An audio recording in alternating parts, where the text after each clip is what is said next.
Assalamualaikum warahmatullahi wabarakatuh. Kembali dengan saya Bang Salam Farisi, Digital Business Strategist Consultant. Bismillahirrahmanirrahim. Rabbi sholli shodri wa yassir li amri wahlul 'uqdatam min lisani yafqahu qawli. Baik teman-teman sekalian, eee, apa ya, berjumpa lagi di video, tutorial kali ini ya. Kali ini masih, saya ingin ngebahas seputar digital marketing, dalam hal ini Facebook marketing ya. Jadi dalam Facebook marketing ada beberapa strategi, ada beberapa tips yang bisa kita terapkan untuk mengoptimalkan Facebook marketing kita ya. Salah satu strategi yang dapat kita lakukan yaitu namanya uh, shadow account strategi. Seperti apa itu? Nah, ini akan saya sharing slide-nya ya. Untuk teman-teman sekalian yang menyimak video kali ini, terima kasih buat yang sudah like and subscribe, yang sudah share ke teman-temannya ya. Semoga video ini dapat bermanfaat. Oke, shadow account strategi.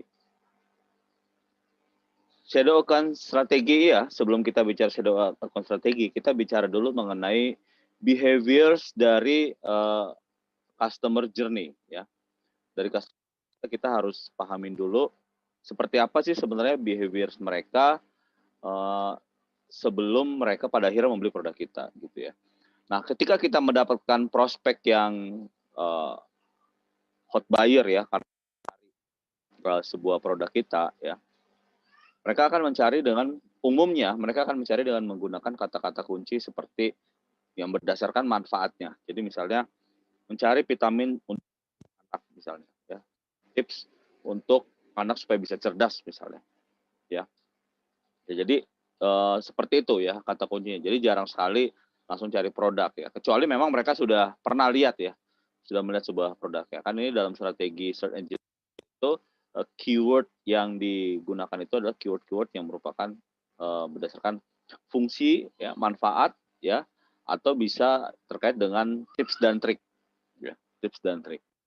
Kalau fungsi manfaat itu biasanya mencarinya ya nama, kalau bicara apa suplemen kesehatan ya, berarti nama untuk manfaatnya apa gitu ya. Jadi kata kuncinya vitamin kecerdasan anak gitu. Atau berdasarkan tips dan trik, misalnya tips mendidik anak gitu ya. Nah, nanti ini semua akan mengarah ya, mengarah ke produk ya, akan mengarah ke produk. Produknya ini salah satu produk untuk kecerdasan anak namanya OSB Kids ya, untuk OSB Kids, dan nanti dari nama produk itu baru mengarah ke nama tokonya ya. Misalnya kita punya toko online, kita sebagai reseller ya, toko online kita contoh toko online saya namanya Semangat Hari Baik ya. Jadi baru orang akan mengunjungi tokonya gitu. Karena itu yang terjadi secara umum ya, secara umum. Ya walaupun ada orang yang bisa jadi dia dapatnya dari produknya dulu ya, OSB Kit dia cari baru dia ke nama toko. Atau kalau yang lebih tinggi lagi tingkat awareness-nya ya dia langsung cari nama tokonya gitu ya, karena mungkin nama tokonya sudah terlanjur terkenal ya. Tapi secara umum behavior-nya orang akan cari berdasarkan hot keyword ya.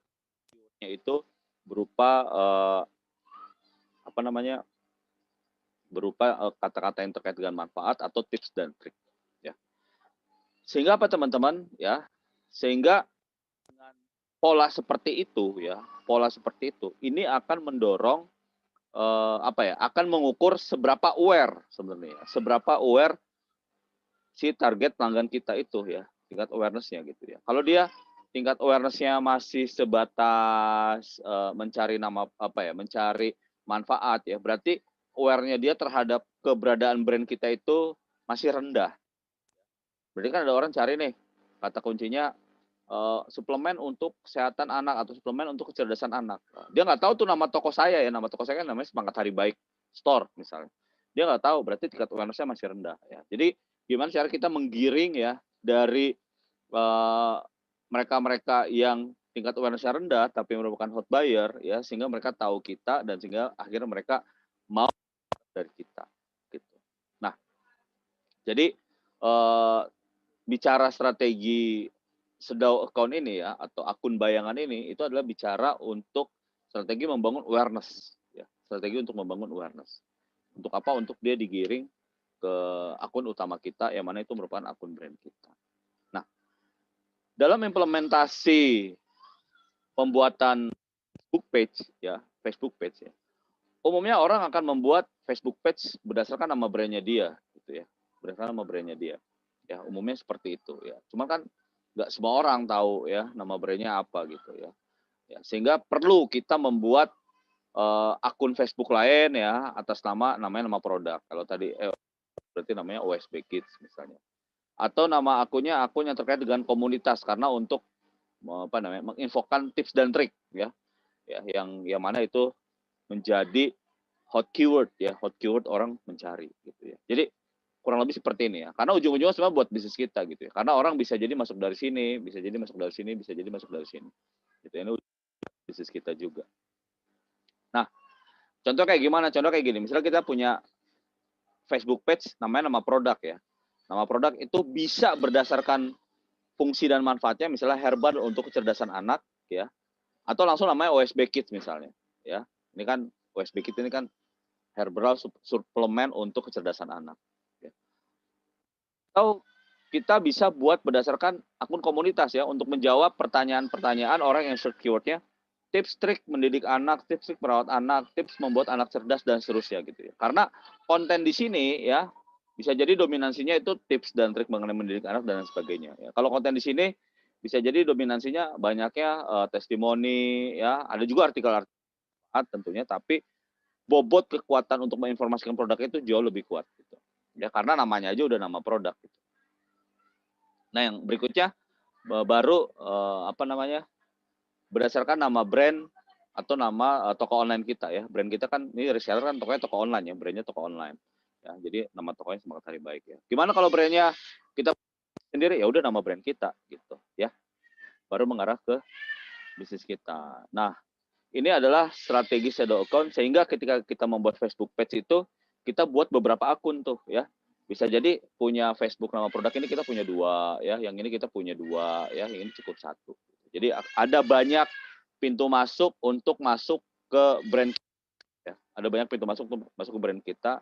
Sederhananya untuk masuk ke bisnis kita sehingga nantinya orang mau membeli produk dari kita ya.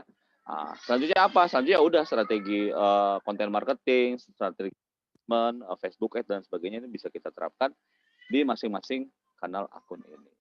Ya, ini contoh ya, ini contoh akun Facebook page yang merupakan akun umpan ya, akun umpan untuk menarik orang yang bertanya terkait dengan tips mendidik anak. Bikin akun umpannya komunitas namanya ya udah namanya mendidik anak. Jadi orang di search di Facebook search ya, masuknya ke akun ini, nanti di sini kita informasikan produk kita informasikan toko kita, dan akhirnya dia belanja-belanja juga sih. Itu ujung-ujungnya. Oke, sahabat sekalian, ya itu saja yang bisa saya sharing mengenai shadow account strategi ya. Semoga bisnis teman-teman ya sehingga bisa dapat meningkatkan penjualan ya. Itu ujung-ujungnya itu, meningkatkan penjualan, menambah pelanggan, menambah prospek dan seterusnya.